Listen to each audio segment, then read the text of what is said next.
ભાજપ લોકોની પહેલી પસંદ બની। પ્રધાનમંત્રી નરેન્દ્ર મોદીએ રવિવારે આસામમાં કહ્યું કે ભારતીય જનતા પાર્ટી દેશના લોકોની પહેલી પસંદ બની ગઈ છે, જ્યારે કોંગ્રેસને લોકો સતત નકારી રહ્યા છે। જનતા ગુડ ગવર્નન્સ અને વિકાસ ઈચ્છે છે। તેમણે ઉદાહરણ આપ્યું કે મહારાષ્ટ્રમાં કોંગ્રેસ અનેક વર્ષો સત્તામાં રહી હતી, પરંતુ ત્યાંથી પણ તે હારી ગઈ છે। કાલિયા બોરમાં મોદીએ 6,900 કરોડના કાઝીરંગા એલિવેટેડ કોરિડોરનો શિલાન્યાસ કર્યો હતો। સીએમ ભૂપેન્દ્ર પટેલનો ઐતિહાસિક નિર્ણય। ગુજરાતને વૈશ્વિક ટેક્સટાઇલ હબ બનાવવાની દિશામાં સીએમ ભૂપેન્દ્ર પટેલે દીર્ઘદ્રષ્ટિપૂર્ણ નિર્ણય લીધો છે। ગુજરાત ટેક્સટાઇલ પોલિસી 2024માં મહત્વપૂર્ણ સુધારા કરી એસએચજી અને શહેરી વિસ્તારોમાં કાર્યરત નોનપોલ્યુટિંગ ટેક્સટાઇલ એકમો માટે સહાયના દ્વાર ખોલી દેવામાં આવ્યા છે। આ નિર્ણયનો મુખ્ય હેતુ ગ્રામીણ શહેરી મહિલાઓને આર્થિક રીતે આત્મનિર્ભર બનાવવાનો અને સ્થાનિક સ્તરે રોજગારીની નવી તકો ઊભી કરવાનો છે। પીએફ ને લઈને સારા સમાચાર। ઈપીએફઓના 8 કરોડ સબસ્ક્રાઇબર્સ માટે કેન્દ્રીય શ્રમ મંત્રાલય ટૂંક સમયમાં યુપીઆઈ દ્વારા પીએફના નાણાં ઉપાડવાની સુવિધા શરૂ કરશે। એપ્રિલ 2026 સુધીમાં આ સુવિધા અમલમાં આવતા લાંબી ક્લેમ સેટલમેન્ટ પ્રક્રિયાનો અંત આવશે અને સભ્યોને ત્વરિત નાણાં મળી શકશે। નવી સિસ્ટમ હેઠળ ઈપીએફ ફંડનો અમુક હિસ્સો સુરક્ષિત રાખવામાં આવશે, જ્યારે બાકીનો ભાગ સભ્યો માટે ઉપલબ્ધ રહેશે। વિશ્વનું સૌથી મોટું સોલર પાર્ક ગુજરાતમાં। સામાન્ય જ્ઞાનની દ્રષ્ટિએ ભારત હવે સૌર ઉર્જા ક્ષેત્રે વિશ્વનું નેતૃત્વ કરી રહ્યું છે। ગુજરાતના કચ્છમાં આવેલું ખાવડા સોલર પાર્ક વિશ્વનું સૌથી મોટું પુનઃપ્રાપ્ય ઉર્જા પાર્ક બનવા જઈ રહ્યું છે। 2026 સુધીમાં આ પ્રોજેક્ટ હજારો મેગાવોટ સ્વચ્છ ઉર્જા ઉત્પન્ન કરવાની ક્ષમતા ધરાવશે, જે લાખો ઘરોને વીજળી પૂરી પાડશે। આ પ્રોજેક્ટ પર્યાવરણને બચાવવામાં જ નહીં, ગ્રીન હાઇડ્રોજનના ઉત્પાદન માટે પણ પાયારૂપ સાબિત થશે। બંગાળમાં પરિવર્તનની લહેર ફેલાઈ રહી છે। પશ્ચિમ બંગાળના સિંગુરમાં એક જાહેર સભાને સંબોધતા વડાપ્રધાન નરેન્દ્ર મોદીએ મમતા બેનર્જી સરકાર પર આકરા પ્રહારો કર્યા। તેમણે કહ્યું કે બંગાળમાં પરિવર્તનની લહેર ફેલાઈ રહી છે, રાજ્યને હવે વાસ્તવિક પરિવર્તનની જરૂર છે। બંગાળના લોકો હવે ટીએમસીના જંગલ રાજને બદલવા માંગે છે। બંગાળમાં ટીએમસી સરકાર ગરીબ કલ્યાણના કામમાં અવરોધ ઊભો કરે છે। નવસારીના રત્ન કલાકારો માટે સૂર્યોદય। વૈશ્વિક મંદીના કારણે બેકાર બનેલા નવસારીના રત્ન કલાકારો માટે સોલર ઉદ્યોગ આશીર્વાદરૂપ સાબિત થયો છે। સુરતના ઉદ્યોગપતિ ઈશ્વર ધોળકિયાએ બંધ પડેલી મફત લાલ મિલમાં સોલર મેન્યુફેક્ચરિંગ પ્લાન્ટ શરૂ કરતા 1000થી વધુ રત્ન કલાકારોને રોજગારી મળી છે। ઘર આંગણે જ સન્માનજનક કામ મળતા પરિવારોમાં ખુશીનો માહોલ છે। હીરા ઘસનારા કુશળ હાથો હવે સોલર પેનલ બનાવી આર્થિક ઉન્નતિ સાધી રહ્યા છે। હજારો લોકો ટ્રમ્પ વિરુદ્ધ રસ્તા પર। ગ્રીનલેન્ડમાં ટ્રમ્પના ગ્રીનલેન્ડ પર કબજા જેવા નિવેદનોના વિરોધમાં શનિવારે હજારો લોકો રસ્તાઓ પર ઉતરી આવ્યા હતા। પ્રદર્શનકારીઓએ ગ્રીનલેન્ડ વેચાણ માટે નથી જેવા નારા લગાવ્યા અને રાષ્ટ્રીય ધ્વજ લહેરાવ્યા હતા। રાજધાની નુકના ડાઉનટાઉનથી અમેરિકી વાણિજ્ય દૂતાવાસ સુધી બર્ફીલા રસ્તાઓ પર ચાલીને પ્રદર્શનકારીઓ પહોંચ્યા હતા। પોલીસના અંદાજ મુજબ આ અત્યાર સુધીનું સૌથી મોટું પ્રદર્શન હતું। ગુજરાતમાં વિસાવદર વાળી નહીં, મહારાષ્ટ્ર અને દિલ્હી વાળી થશે। વલસાડના નાના પૌંઢામાં આદિવાસી સંમેલનમાં ભાજપના સાંસદ ધવલ પટેલે વિપક્ષ પર તીવ્ર પ્રહારો કર્યા છે। ધવલ પટેલે આમ આદમી પાર્ટી અને કોંગ્રેસ પર કટાક્ષ કરતા જણાવ્યું કે મહારાષ્ટ્રમાં આપની ડિપોઝિટ ડૂબી ગઈ છે, દિલ્હીમાં તેમની દુકાનોને તાળા વાગ્યા છે। હવે ગુજરાતમાં પણ વિસાવદર વાળી નહીં, પરંતુ મહારાષ્ટ્ર અને દિલ્હી વાળી સ્થિતિ થશે। બાંગ્લાદેશમાં વધુ એક હિન્દુની હત્યા। બાંગ્લાદેશના ગાઝીપુરમાં આજે એક હિન્દુ વેપારીને તેની મીઠાઈની દુકાનમાં એક સગીર કર્મચારીને બચાવવાનો પ્રયાસ કરતી વખતે માર મારીને હત્યા કરવામાં આવી હતી। પોલીસે આ કેસમાં 3 લોકોની અટકાયત કરી છે। મૃતકની ઓળખ 55 વર્ષીય લિટન ચંદ્ર ઘોષ ઉર્ફે કાલી તરીકે થઈ છે। છેલ્લા મહિનામાં બાંગ્લાદેશમાં 9 હિન્દુઓની હત્યા કરવામાં આવી છે। મારુતિ સુઝુકી પાટનગરમાં કરશે રોકાણ।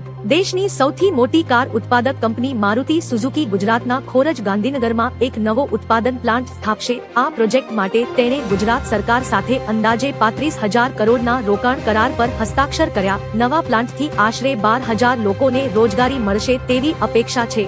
આ પ્લાન્ટ 1750 એકરમાં ફેલાયેલો હશે અને વાર્ષિક 10 લાખ વાહનોનું ઉત્પાદન કરશે। ગુજરાત ઔદ્યોગિક વિકાસ નિગમ જમીન પૂરી પાડી છે। કોંગ્રેસે દેશનો વિશ્વાસ ગુમાવ્યો. આસામના નાગાવમાં 6,900 કરોડ રૂપિયાના પ્રોજેક્ટ્સનો શિલાન્યાસ અને ભૂમિપૂજન કર્યું. પીએમએ કહ્યું, કાઝીરંગામાં મુંબઈની જીતની ઉજવણી થઈ રહી છે. કેરળમાં પહેલીવાર ભાજપનો મેયર ચૂંટાયો છે. મુંબઈમાં કોંગ્રેસ ચોથો સૌથી મોટો પક્ષ બન્યો છે. દેશ કોંગ્રેસની નકારાત્મક વિચારસરણીને નકારી રહ્યો છે. મહારાષ્ટ્રમાં કોંગ્રેસ સંપૂર્ણપણે તૂટી ગઈ છે. કોંગ્રેસે દેશનો વિશ્વાસ ગુમાવી દીધો છે. એલઓસી પર ફરી પાકિસ્તાની ડ્રોન દેખાયા. જમ્મુના સાંબા જિલ્લામાં પાકિસ્તાની ડ્રોન દેખાતા સરહદ પર તણાવ વધ્યો છે. રામગઢ સેક્ટરમાં એલઓસી પાસે ડ્રોન દેખાતા સેનાએ તુરંત એન્ટી ડ્રોન સિસ્ટમ સક્રિય કરી હતી, જેના કારણે ડ્રોન પાકિસ્તાન તરફ પરત ફર્યું હતું. છેલ્લા 7 દિવસમાં ડ્રોન દેખાવાની આ ચોથી ઘટના છે. આ સતત ઘૂસણખોરીના પ્રયાસોને પગલે સુરક્ષા એજન્સીઓએ રાજૌરી અને પૂંછ સહિતના સરહદી વિસ્તારોમાં હાઈ એલર્ટ જાહેર કર્યું છે. એએમસીમાં મોટું કૌભાંડ. અમદાવાદ મહાનગરપાલિકાના બજેટમાંથી મેયરના ખર્ચના નામે બોગસ બિલો ચૂકવાયા હોવાની આશંકાથી ખળભળાટ મચી ગયો છે. ભાજપના નેતાઓના ધ્યાને આ બાબત આવતા મ્યુનિસિપલ કમિશનર સાથે તાકીદની બેઠક યોજાઈ હતી. આરટીઆઈ દ્વારા બહાર આવેલી માહિતી મુજબ નાણાં વિભાગના ચીફ એકાઉન્ટન્ટને શો કોઝ નોટિસ ફટકારવામાં આવી છે. સમગ્ર મામલે વિજિલન્સ તપાસના આદેશ અપાયા છે. આતંકવાદીઓ અને સુરક્ષા દળો વચ્ચે અથડામણ. કિશ્તવાડના સિંગપોરામાં આતંકવાદીઓ અને સુરક્ષા દળો વચ્ચે એન્કાઉન્ટર ચાલી રહ્યું છે. પ્રાપ્ત માહિતી અનુસાર જૈશ-એ-મોહમ્મદનો એક આતંકવાદી જૂથ ફસાયો હોવાની શક્યતા છે. ગોળીબાર ચાલુ છે. સુરક્ષા દળો આતંકવાદીઓ સામે જોરદાર જવાબ આપી રહ્યા છે. ઉલ્લેખનીય છે કે આતંકવાદીઓ સામે સુરક્ષા દળો દ્વારા સતત કાર્યવાહી છતાં આતંકવાદીઓ તેમની પ્રવૃત્તિઓથી દૂર નથી થઈ રહ્યા. દિલ્હીમાં સ્થિતિ બેકાબુ. રાજધાની દિલ્હીમાં વાયુ પ્રદૂષણ જોખમી સ્તરે પહોંચતા ગ્રેપ 4 હેઠળ કડક પ્રતિબંધો લાદવામાં આવ્યા છે. અનેક વિસ્તારોમાં એક્યુઆઈ 400 ને પાર કરી ગયો છે, જેમાં આનંદ વિહાર અને મુંડકા સૌથી પ્રદૂષિત નોંધાયા છે. નાગરિકોને બિનજરૂરી બહાર ન નીકળવા અથવા માસ્ક પહેરવા તાકીદ કરી છે. હવાની ગુણવત્તા અત્યંત નબળી હોવાથી શ્વાસ લેવામાં તકલીફ અને આરોગ્યની ગંભીર સમસ્યાઓ સર્જાવાની ભીતિ છે.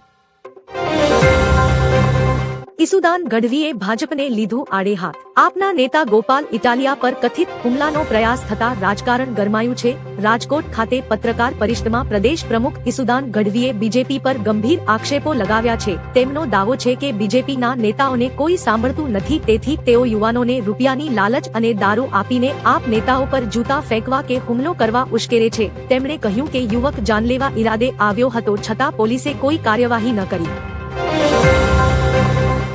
ઇન્ડિગો સામે મોટી કાર્યવાહી. ઇન્ડિગો ફ્લાઇટ કટોકટી મામલે ડિરેક્ટોરેટ જનરલ ઓફ સિવિલ એવિએશને તપાસ અહેવાલ જાહેર કર્યો છે. રિપોર્ટમાં ઇન્ડિગો એરલાઇન્સની ગંભીર બેદરકારી સામે આવી છે. ડીજીસીએએ એરલાઇન પર કુલ 22 કરોડ રૂપિયાનો દંડ ફટકાર્યો છે. સાથે જ નિર્દેશોનું પાલન અને લાંબા ગાળાના સિસ્ટમ સુધારા સુનિશ્ચિત કરવા માટે ઇન્ડિગોને 50 કરોડ રૂપિયાની બેંક ગેરંટી ડીજીસીએ પાસે જમા કરાવવાનો આદેશ અપાયો છે. અમદાવાદમાં ભૂવા પડવાનો સિલસિલો યથાવત. અમદાવાદમાં નેશનલ હાઈવે 8 પર સીટીએમ 4 રસ્તા નજીક ફરી વિશાળ ભૂવો પડ્યો છે. શિયાળામાં પણ આવી ઘટનાઓ યથાવત રહી છે. કરોડો રૂપિયાના ખર્ચે તૈયાર થતા હાઈવેની આ હાલત જોતા લોકોમાં આક્રોશ ફેલાયો છે. ભૂવો પડતા જ નાગરિકોએ તસવીરો લઈને સોશિયલ મીડિયા પર વાયરલ કરી દીધી છે. રસ્તાની નબળી ગુણવત્તા અને વહીવટી બેદરકારીને કારણે આવી ઘટનાઓ વારંવાર બની રહી છે. ટ્રમ્પે યુરોપિયન દેશો પર 10% ટેરિફ નાખ્યો. ગ્રીનલેન્ડને અમેરિકાને આપવાનો વિરોધ કરતા યુરોપિયન દેશો પર ટ્રમ્પે 10% ટેરિફ લાદતા આંતરરાષ્ટ્રીય રાજકારણ ગરમાયું છે. ફ્રાન્સના રાષ્ટ્રપતિ ઇમેન્યુઅલ મેક્રોએ વળતો પ્રહાર કરતા કહ્યું કે અમને ડરાવી કે દબાણમાં લાવી શકાશે નહીં. બ્રિટન પણ આ વિરોધમાં જોડાયું છે. પરિસ્થિતિની ગંભીરતાને જોતા યુરોપિયન યુનિયને ઇમરજન્સી બેઠક બોલાવી છે. યુએ ચેતવણી આપી છે કે ટ્રમ્પનું આ પગલું વર્ષો જૂના સંબંધોને નબળા પાડશે. 5,000 લોકોના મોત. ઈરાનમાં તાજેતરના વિરોધ પ્રદર્શનો અંગે નોંધપાત્ર માહિતી બહાર આવી છે. એક ઈરાની અધિકારીએ જણાવ્યું હતું કે સરકારે અત્યાર સુધીમાં ઓછામાં ઓછા 5,000 લોકોના મોતની પુષ્ટિ કરી છે, જેમાં આશરે 500 સુરક્ષા કર્મચારીઓનો સમાવેશ થાય છે. અધિકારીએ જણાવ્યું હતું કે આ મૃત્યુ માટે આતંકવાદીઓ અને સશસ્ત્ર તોફાનીઓ જવાબદાર હતા, જેમાં ઘણા નિર્દોષ ઈરાની નાગરિકો માર્યા ગયા હતા.